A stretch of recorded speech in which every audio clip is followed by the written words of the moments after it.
Her name was whispered in the shadowy corridors of Renaissance palaces with equal parts fear and fascination. They called her the poisonous Rose of Rome, the blonde enchantress who could kill with a kiss and seduce with a smile. Lucrezia Borgia, born into history's most scandalous family, raised on betrayal and accused of crimes that would make Machiavelli himself tremble.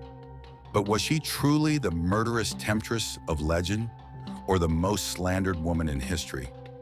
Tonight, we descend into the blood-soaked world of Renaissance Italy to uncover the truth behind the Borgia's most enigmatic daughter, a woman whose very existence challenged the boundaries between victim and villain, between pawn and player in the deadliest game ever played. To understand Lucrezia, you must first understand the family that forged her in fire and poison. The year is 1480. Renaissance Italy is a chessboard of city-states where murder is politics and politics is survival. Into this world is born Lucrezia Borgia, daughter of Cardinal Rodrigo Borgia, a man who would stop at nothing to claim the papal throne. The Borgias were Spanish nobility who had conquered Rome not through holy virtue, but through cunning, corruption, and calculated violence. Rodrigo Borgia didn't just want power, he wanted to establish a dynasty that would rule Italy for generations. When Rodrigo finally bought his way to becoming Pope Alexander VI in 1492, the Borgia name became synonymous with every sin the Catholic Church condemned: simony, murder, nepotism, and worse. Lucrezia grew up watching her father turn the Vatican into his personal kingdom, and her brother Cesare into his personal executioner. She learned that in the Borgia household, family loyalty was the only religion that mattered, and betrayal was the only sin that couldn't be forgiven. But she also learned something more dangerous: how to survive in a world where being a woman meant being a commodity to be traded for political advantage. By the age of 13, Lucrezia had already been married and divorced twice, political arrangements that served her father's ambitions, but taught her that her own desires were irrelevant. She was not a daughter, she was a diplomatic weapon. The rumors began almost as soon as Lucrezia reached womanhood. They whispered that she carried a hollow ring filled with deadly poison, that she could kill enemies with a single touch, that she had inherited the Borgia gift for making inconvenient people disappear. But the darkest accusations were yet to come. In 1497, Lucrezia's brother Juan Borgia was found floating in the Tiber River, his body punctured with 9 stab wounds. The murder shocked Rome and triggered the first wave of truly scandalous rumors about the Borgia family. Fingers pointed at Cesare Borgia, who had publicly feuded with Juan over military commands and papal favor. But the whispers suggested something far more sinister: that Lucrezia herself had been the catalyst for fratricide. The rumors claimed that both brothers had been competing for their sisters' affections, that the Borgias had committed the ultimate taboo, turning their family palace into a den of incestuous corruption. Were these accusations true? Or were they the weapons of political enemies who understood that in Renaissance Italy, reputation could be more deadly than poison? The poison ring legend grew more elaborate with each telling. Court gossips claimed that Lucrezia possessed an entire arsenal of deadly cosmetics: perfumes that killed slowly, face powders that induced madness, lip balms that stopped the heart. Her third husband, Alfonso of Aragon, fell victim to a suspicious assassination in 1500. Officially, he died from infected wounds sustained in an attack by unknown assailants. Unofficially, everyone in Rome knew that Cesare Borgia had ordered the killing to advance Borgia political interests. But some wondered, had Lucrezia played a role in her own husband's death? In 1502, Lucrezia married Alfonso d'Este, Duke of Ferrara, in what many considered her father's masterstroke of political alliance.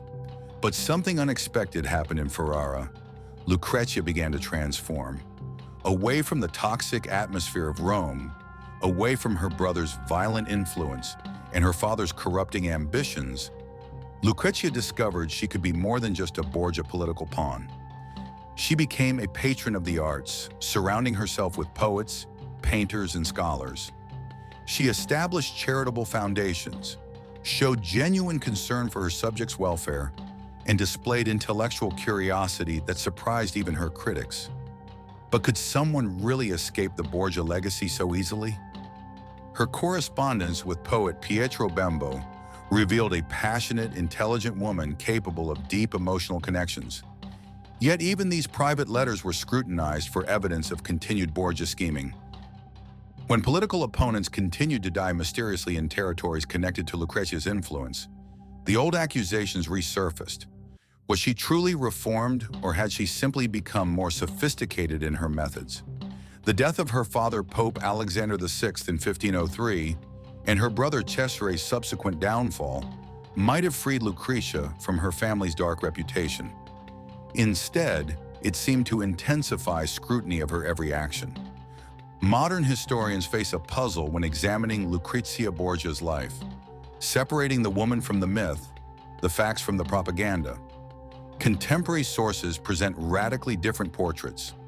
Papal enemies described a scheming poisoner who used her beauty to advance family interests through seduction and murder. Borgia allies portrayed a devoted daughter and loving mother who was slandered by jealous rivals. The incest accusations appear to be largely fabricated by the Borgia's political enemies, particularly the powerful Orsini and Colonna families, who had been displaced by Borgia ambitions. In Renaissance Italy, sexual scandal was a standard weapon used against powerful women. The poison allegations are more complex. The Borgias certainly had access to deadly substances. This was common among wealthy Renaissance families. Whether Lucrezia personally used poison to eliminate enemies remains historically unproven, though not impossible.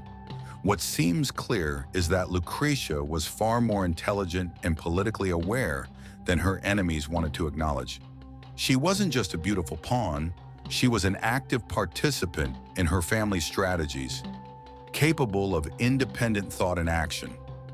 Her later years in Ferrara suggest a woman who had learned to channel Borgia ruthlessness into more socially acceptable forms.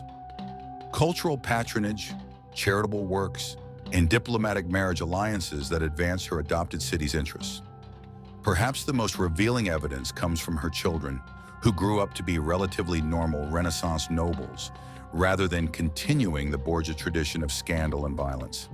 This suggests that whatever darkness had shaped Lucrezia's early life, she chose not to pass it on to the next generation.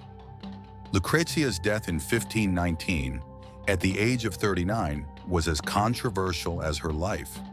Officially, she died from complications following childbirth, her 8th pregnancy in 17 years of marriage. But even in death, the poison allegations followed her. Some claim she had finally fallen victim to her own methods, accidentally consuming a dose intended for an enemy. Others suggested that rivals had finally succeeded in giving the alleged poisoner a taste of her own medicine. Her funeral drew thousands of mourners from across Italy, suggesting that whatever her reputation in Rome, she had earned genuine love and respect in Ferrara. Yet even the mourning was politicized, with observers analyzing the attendance and emotional displays for clues about hidden alliances and secret grievances.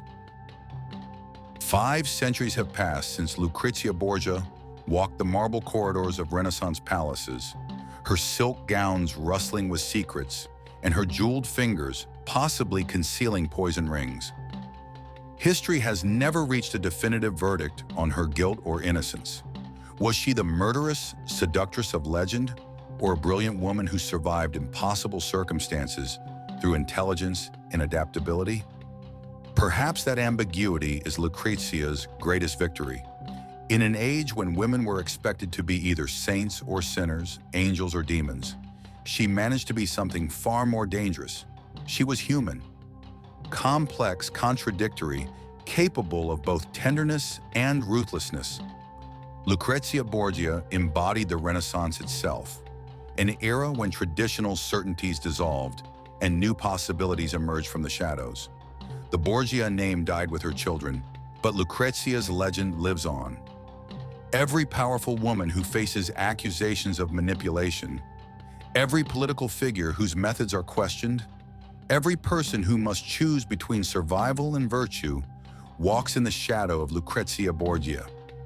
She forces us to confront an uncomfortable truth, that in the pursuit of power and survival, the line between victim and villain becomes as thin as the edge of a poisoned blade. So I leave you with this question. Was Lucrezia Borgia history's most misunderstood woman, or its most successful manipulator? Perhaps the answer depends on whether you believe that in a world designed to destroy women, using every available weapon, beauty, intelligence, even poison, is justice or just another form of evil? What do you think? Share your theories in the comments below and subscribe to Dark Ages Chronicles for more journeys into the most controversial figures of medieval and Renaissance history.